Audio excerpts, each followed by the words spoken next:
के एक ऐसे बाब में दाखिल होने वाले हैं जो बेवक्त हैरान कुन भी है और आंखें खोल देने वाला भी। जरा तस्वुर करें एक ऐसी सल्तनत का जिसकी सरहदें जमीन से उठकर हवाओं तक फैली हुई थी। एक ऐसा हुक्मरान जिसके सामने जन्नात, इंसान, चरंद परिंद गर्ज हर चीज सर तस्लीम खम करती थी। लेकिन इस नागहानी ताकत, इस अजीम शान सल्तनत का अंजाम कैसे हुआ?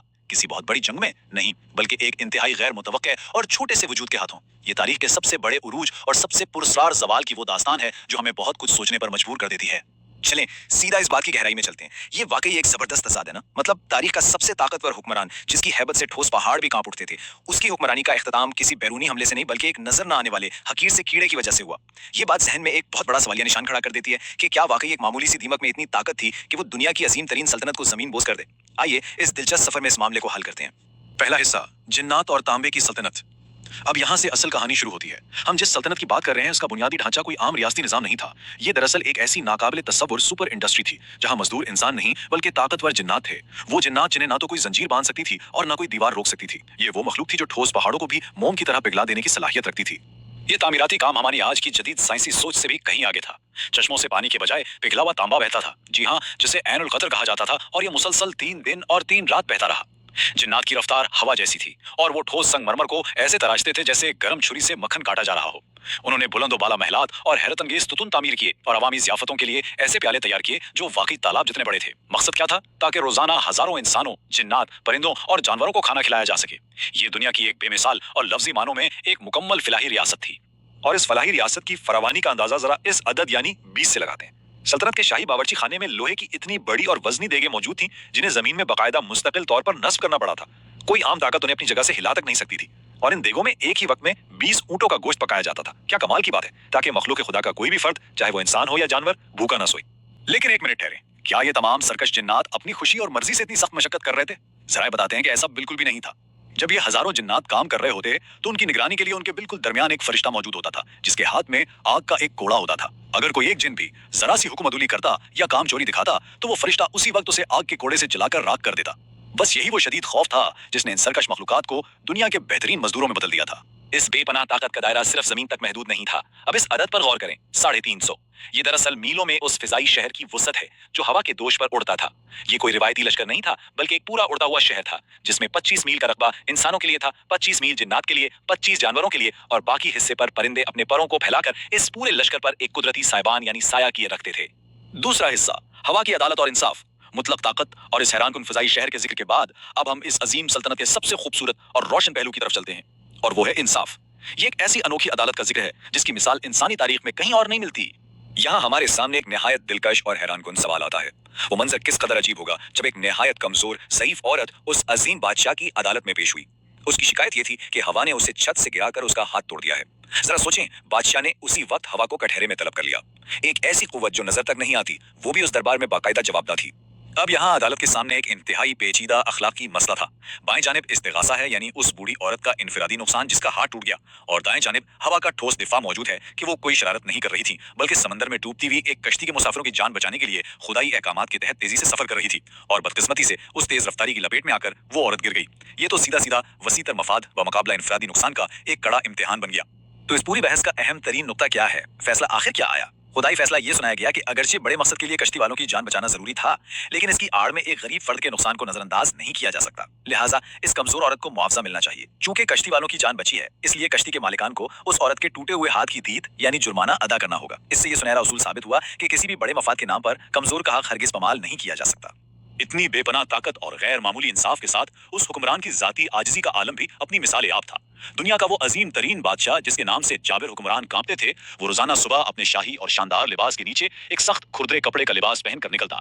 वो शहर के गरीब तरीन हिस्से में जाता, मिस्कीनों के साथ सीधा जमीन पर बैठ जाता और निहायत इंकिसारी से सिर्फ यही कहता कि एक मोहताज के पास बैठा है। एक मर्तबा का वाकया है कि जब बादशाह का वो अजीम उड़ता हुआ तख्त फिजा से गुजर रहा था तो नीचे जमीन पर मौजूद एक इबादत गुजार शख्स की नजर पड़ी और वो इस शान और शौकत को देखकर दंग रह गया। इसने शदीद हैरत का इजहार किया। तब बादशाह ने उसे मुखातिब करके जो कहा वो कमाल था। फरमाया कि ये दुनियावी बादशाही, ये उड़ते तख्त तो बहुत जल्द मिट जाएंगे, लेकिन खालिक की तारीफ में सच्चे दिल से एक मर्तबा कहा गया सुभान अल्लाह हमेशा हमेशा के लिए बाकी रहेगा। इस एक जुमले ने वाज़ेह कर दिया कि मादी शान और शौकत, रूहानियत और जिक्र इलाही के सामने कोई हैसियत नहीं रखती। तीसरा हिस्सा, मक्का और काबा की फरियाद। मादी फतूहात और निज़ाम इंसाफ से आगे बढ़ते हुए अब हम इस दास्तान के एक खालिस रूहानी और नबवी पहलू की तरफ आते हैं। ये उस वक्त की बात है जब ये 350 मील लंबा उड़ता हुआ शहर अपने वक्त के मुकद्दस तरीन मकामात यानी मक्का और मदीना के ऐन ऊपर से गुजरा। जब ये अजीम शान लश्कर मक्का मुअज्जमा की फिजाओं से गुजरा तो ज़राए के मुताबिक एक इंतहाई जज्बाती और पुरस्रार मंजर सामने आया। काबा, जो उस दौर में सैकड़ों बुतों के दरमियान घिरा हुआ था, इस अजीमुशान लश्कर और अंबिया की जमात को अपने पास से बगैर रुके और बगैर इबादत किए गुजरते देखकर अफसुर्दा हो गया। इसने बाकायदा रोते हुए अपने खालिक की बारगाह में फरियाद की। काबा की इस फरियाद के जवाब में उसे फौरन एक अजीमुशान बिशारा दी गई, इल्हामी तसल्ली दी गई कि रंजीदा ना हो, क्योंकि वो वक्त दूर नहीं जब इस जमीन को सजदा करने वालों की पेशानियों से भर दिया जाएगा। यहाँ एक अजीम किताब कुरान नाजिल किया जाएगा और सबसे बढ़कर आखिरी पैगंबर मोहम्मद सल्लल्लाहु अलैहि वसल्लम की आमद होगी, जो उस घर को बुतों की गलाजत से हमेशा के लिए पाक कर देंगे। ये इल्हामी मुकालमा सुनकर बादशाह की आंखें नम हो गई, क्योंकि उन्हें इस बात का मुकम्मल इदराक हो गया था कि कायनात की हकीकी अजमत का ज़ुहूर अभी जमीन पर होना बाकी है। चौथा हिस्सा, मौत और दीमक का राज। रोशनियों और इल्हामी बशारतों के जिक्र के बाद अब हम इस दास्तान के सबसे पुरअसरार और कदरे तारीख मोड़ की तरफ आते हैं। 1000 कमरों पर मुश्तमिल वो चमकता हुआ शीशे का महल, जहां 40 मर्दों की जिस्मानी ताकत रखने वाले इस अजीम बादशाह को बिलाखिर अपने अंजाम और मौत का सामना करना पड़ा। और अब ये टाइमलाइन देखें, जो दरअसल इस बात की शानदार अक्कासी करती है कि तारीख का वो सबसे अजीब और गरीब साल कैसा था। बादशाह अपनी लाठी के सहारे महल में खड़े थे कि खामोशी से उनकी रूह कब्ज हो गई। मौत वाक़ हो चुकी थी, लेकिन बाहर जिन्नात इसी खौफ से मुसलसल मशक्कत कर रहे थे। एक दिन गुजरा, एक हफ्ता गुजरा और फिर महीनों तक बादशाह बिल्कुल साकित और खामोश खड़े रहे। एक पूरा साल इसी वहम में गुजर गया। एक मुर्दा बादशाह महज अपने रौब और जिस्मानी कैफियत के बलबूते पर हुकूमत करता रहा।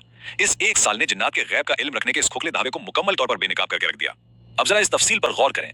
इस अजीम फरेब को तोड़ने के लिए कायनात के खालिक ने किसी इंतहाई ताकत पर जिन या बड़े फरिश्ते का इंतखाब नहीं किया, बल्कि एक इंतहाई मामूली से कीड़े यानी दीमक को यह काम सौंपा। उस माइक्रोस्कोपिक दीमक ने बड़ी खामोशी से बादशाह की इस मजबूत लाठी को अंदर ही अंदर से खाना शुरू कर दिया। किसी एक मखलूक को खबर तक न हुई कि इतनी बड़ी सल्तनत के आखिरी सहारे को एक हकीर सा कीड़ा खा रहा है।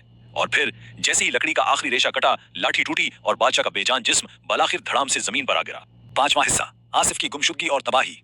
मौत का वो तलिस्म टूटते ही वो बेपनाह ताकत जो कल तक जिन्नात, समुद्रों और हवाओं तक मुहित थी, किस हैरत अंगेज और खौफनाक तेजी से जवाल पजीर हुई। आइए अब इस कहानी के आखिरी और तबाहकुन मरहले का जायजा लेते हैं। बादशाह के जिस्म के गिरते ही जैसे इस पूरी दुनिया का निजाम ही बिखर गया। उनके करीबी जानिशी आसिफ बिन बरखैया ने पहले तो सल्तनत की जिम्मेदारियां संभाली, लेकिन फिर वो अचानक पुरअसरार तौर पर हमेशा के लिए नजरों से ओझल हो गए।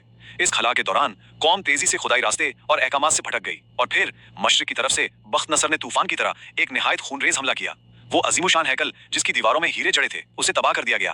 पिघले तांबे के वो चश्मे गायब हो गए और जो लोग कल तक दुनिया के उरूज पर थे, उन्हें गले में जंजीरें डालकर बाबिल की गलियों में जानवरों की तरह गुलाम बनाकर ले जाया गया। और यूं तारीख ने वाकई खुद को दोहराया। वो सल्तनत जिसे जादुई समझा जाता था, हमेशा के लिए मिट्टी में मिल गई। वो अजीम और शान देगे, वो उड़ते हुए तख्त और वो पुरअसरार अंगूठी, सब कुछ तारीख की धूल में दफन हो गया। लेकिन एक चीज जिसे कोई भी जालिम बादशाह या वक्त की आंधी न मिटा सकी, वो थी काबा पर से गुजरते वक्त की गई वो सच्ची पेशिनगोई। मादी बादशाहतन तो फना हो जाती हैं, लेकिन सच्चाई और इलाही वादे अपना वक्त आने पर हर सूरत और पूरी शान से पूरे होते हैं। इस तफसीली जायजे के इख्तिताम पर हम सबके सामने एक बहुत गहरी सोच उभरती है। बादशाहत की सरहदें ख्वाह हवाओं तक ही क्यों न फैली हों, उसका जवाल महज एक छोटी सी दीमक से भी मुमकिन हो सकता है। ताकत वो नहीं जो जिन्नातों को गुलाम बना ले या हवाओं का रुख मोड़ दे। तो फिर सवाल यह है कि जब बड़ी बड़ी दुनियावी सल्तनतें खाक का ढेर बन जाती हैं, तो फिर हकीकी ताकत आखिर कहाँ बसती है? शायद सच्ची ताकत इसी में है जो इंसान को गुरूर से पाक करके रूहानी आजिज़ी सिखाए। इस दास्तान के अंजाम पर गौर करना हम सब के लिए बेहद जरूरी है, क्योंकि मिट्टी में मिल जाने वाली इन सल्तनतों के खंडरात में ही सच्ची ताकत के असल राज छुपे होते हैं।